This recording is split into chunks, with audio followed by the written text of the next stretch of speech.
Hey, what's happening, fantasy sports fans? My name's Ryan Kostrowski. This is the DFS 5-pack. So we got a little off time right now with the NBA All-Star break going on and not a lot of daily fantasy sports to talk about.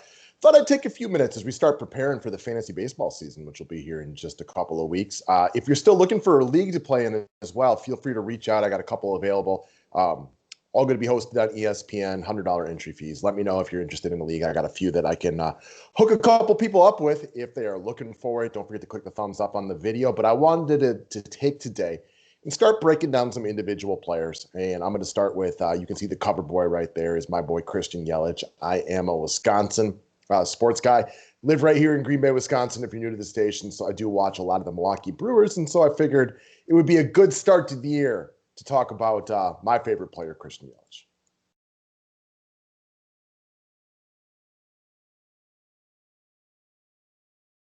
All right, guys. So we are getting up to the start of the year real soon, which is nice. I know a lot of you guys have to be excited for baseball season. For me, it's about 57 degrees out here in Green Bay right now in the beginning part of March. So it definitely feels like spring is coming.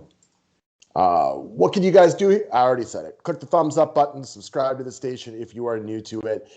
We do a lot of daily fantasy sports stuff over here. If you're new to the station, all memberships are available at the website below. We got a couple of partners that we work with. There's a website called Drafters where you can do daily snake drafts. So it's kind of a mixture of like the year-long thing mixed in with like the daily fantasy sports kind of like daily type of mixture. The two kind of marry right there. If you want to sign up to play, our promo code is DFS5-pack. And for any sports bettors, we are partnering up with a company called Jazz Sports. You can get to that website at jazzsports.ag. If you sign up to do some of your sports betting over there and make an initial deposit, please use our promo code 5-pack. If you do so, reach out so I can get you a free membership to the 5-pack. So why am I interested in Christian Yelich this year? I think there's a variety of reasons. So this was a guy kind of being debated with Mike Trout over the last couple of seasons as far as being the number one overall pick.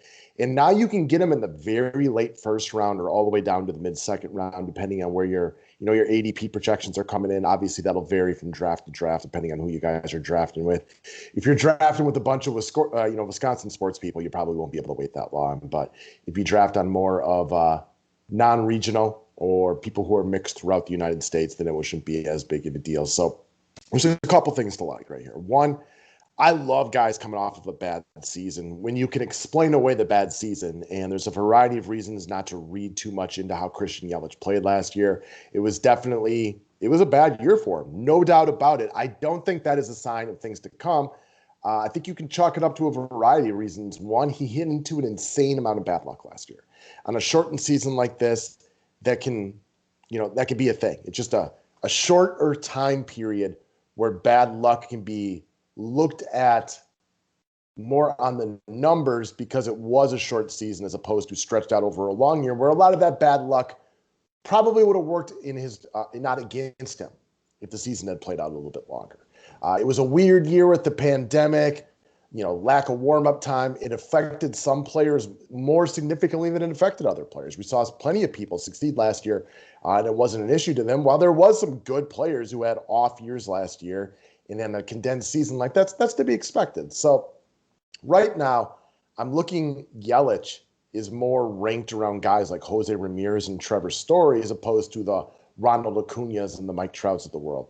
And I don't necessarily agree with that. For me, I still think he is a guy that is easily could end the year as one of the top 5 fantasy baseball players, but you can get him now more, 9th to 15th. I think there's potential great value.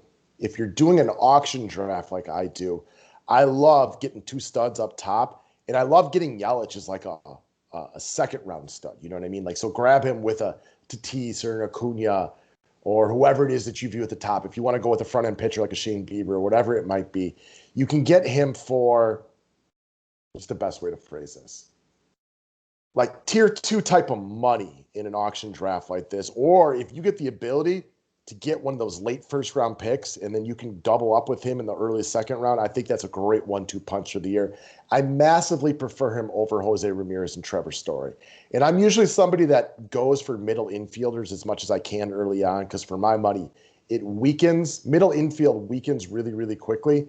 And once you get kind of those scrubby middle infield players. And if you're kind of like stuck attacking the waiver wire throughout the year on middle infield, they could just be very, very weak positions for you. However, I like Yelich significantly more than Story and Ramirez. For me, Trevor Story, has been playing with the aging star in Charlie Blackmon and Nolan Arenado. When he offers Nolan Arenado in that lineup, strengthens it. Now Story's in a position where he can be pitched around all season because it's a very weak Colorado Rockies lineup. Yes, he does get the benefit of hitting in Coors Field, but there is not very many quality offensive players in that Colorado Rockies lineup. So yes, he gets to hit in Coors Field, but they could be pitch around him all year long. That's not going to be great for his power numbers. Maybe he's not going to be blessed with the ability to try to steal as many bases because they're going to have to approach, I don't know, they're going to have to approach the offense a little bit differently. You're not going to be able to be as aggressive. And a lot of those same things way true for Jose Ramirez. So for me, give me Christian Yelich way before Jose Ramirez and Trevor Story. Again, I kind of already mentioned it with Yelich. He hit into an insane amount of bad luck last year. Watching most of the Brewer broadcast, it was something that not only I could see with my own two eyes, but also was mentioned repeatedly throughout the year that one of these days his luck's going to turn. And it really seemed to get into his head. The other thing that went into it was that they started pitching him a little bit differently last year. They started pitching him around him a little bit more. He got a little too aggressive outside of the zone because he was getting a little bit frustrated with the balls not coming into him that he was used to being able to hit. He's got a full offseason this year in order to make adjustments about how he wants to attack that as a professional hitter. This is a guy that's still in his prime. He is literally 28 years old, right in the prime of his career. So this shouldn't be looked at, a guy who maybe is 33 years old, that age and attrition might be catching up to him. He is literally in the exact prime of his career right now. This is also a guy that was, statistically the best hitter in baseball for about his full season and a half before we got into a shortened pandemic year last year. I love elite hitters in bounce back situations. So I think he's got a lot of things working in his direction right here. He is a guy that, one for me, I'm going to watch him all year long. So of course I'm targeting him for that reason. It's better to have some of your home players that you watch just for the fun aspect of it. But for me, this is a guy who I can understand why he's getting dropped in ADPs this year because he did come on. He was bad last year. Let's just call it like it is. I think he batted like 205. That's not very good, but this is a great opportunity for a bounce back season. We can get a guy who was arguably the number one overall pick going into the last two seasons, who now you can get in some places damn near the middle of the second round, which is way too low for my money. So this is a guy I'll be targeting everywhere. I like what I can do with him in auction drafts for what he's being projected to go for.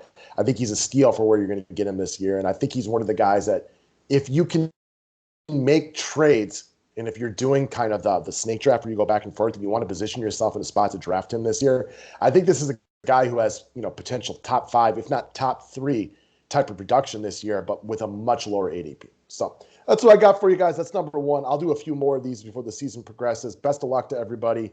And let's go out and let's get this baseball season rolling as it comes up to us real quickly here.